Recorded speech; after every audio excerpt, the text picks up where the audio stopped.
Hi, I'm Sam Adair, and I'm an attorney with the law firm of Graham Adair, and I'm joined today by Bhargavi Kannan, who is an attorney here at our firm. And we're going to talk a little bit about visa requirements that may exist for upcoming holiday travel. Bhargavi, thanks for being here with me today. The first question that comes up is, do I need a visa if I'm traveling outside of the United States over the holidays? Yes. In short, you need a visa if you are a non-citizen. If you are a Canadian, however, you are exempt from the visa requirement. If your visa has expired and you intend to travel internationally, you must apply for a visa appointment. Okay, great, thank you. Now, sometimes people will be in the US and they'll get a new passport because their previous passport was expiring, and they may still have a valid visa stamp in that old passport. Can that be used to re-enter the United States? Of course, you can use your visa as long as it's valid and undamaged. It's recommended that you carry both your old passport and your new passport when you travel in such circumstances. Great, thank you. And what about vaccine requirements? What is the status of that these days? So if you are a non-citizen traveling to the United States, you are required to show proof of vaccination. Okay, and I guess that's specifically COVID vaccines that Exactly. we're speaking about there, yeah. And then I know that it's been difficult over the last several months to get B visa appointments specifically. Are there any updates on that? Yeah, so the good news is that as of November 28th, 2022, consulates in India, where there's a lot of backlog, have opened Dropbox appointments for B1B2 visas. So which means that if you have already had a B1B2 visa that has expired and you've been waiting for a long time to get an appointment, you are now eligible for the Dropbox, where you can hopefully get an appointment soon. Okay, that's great, thank you. In light of the length it's taking sometimes to get these visa appointments, I know that there are a lot of questions around qualifying for expedited visa appointments. What's the current status there? So if there is a dire medical emergency or a funeral request or a school start date, these are some, and you of course have to submit documents and proof for the same. These are some qualifying factors that the consulate considers in granting expedited appointments. One thing to note is that business necessity is not being considered by consulates as an emergency situation.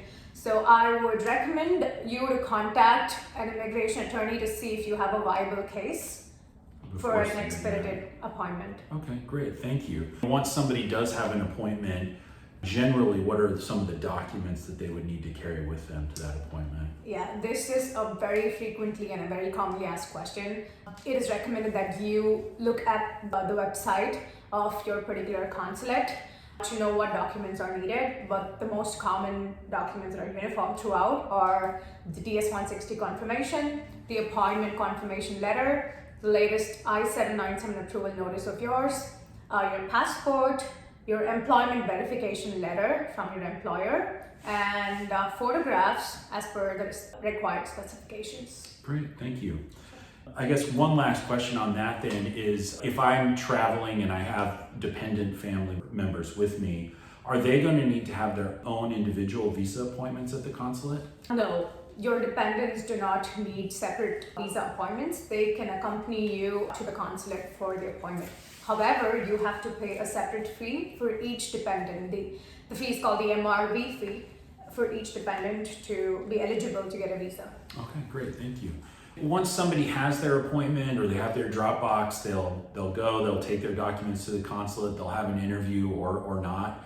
If everything goes well, the officer will indicate that visa is going to be approved and issued, and then it typically takes about a couple of business days to maybe a week or just a little bit over that to get the passport with the visa back. Mm-hmm. That's if everything goes really well. If, let's say, we get a less than desirable outcome, it's possible for a B visa just to be flat out denied, I suppose. Mm-hmm. But then what we do see sometimes is what's often referred to as the 221G form.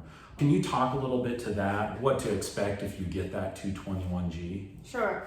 So the 221G refusal means that the consular officer has determined that you are currently not eligible for the requested visa classification based on the documentation that you submitted. It means that the officer could reach out to you and ask for more evidence to show that you are eligible for the visa. And based on an evaluation of those additional documents, the officer might issue your visa. Okay, thank you. And from a timing perspective, what does that usually look like? The minimum time would at least be 2 weeks for 221 GWSO to be adjudicated. It could also take several months. Okay, wow, yeah, that's a lot. Yeah. This is really helpful information. Thank you very much for your time. If you have specific questions about visa travel, we encourage you to reach out to your immigration attorney or contact us here at Grand Madeira. Thanks so much. Thank you.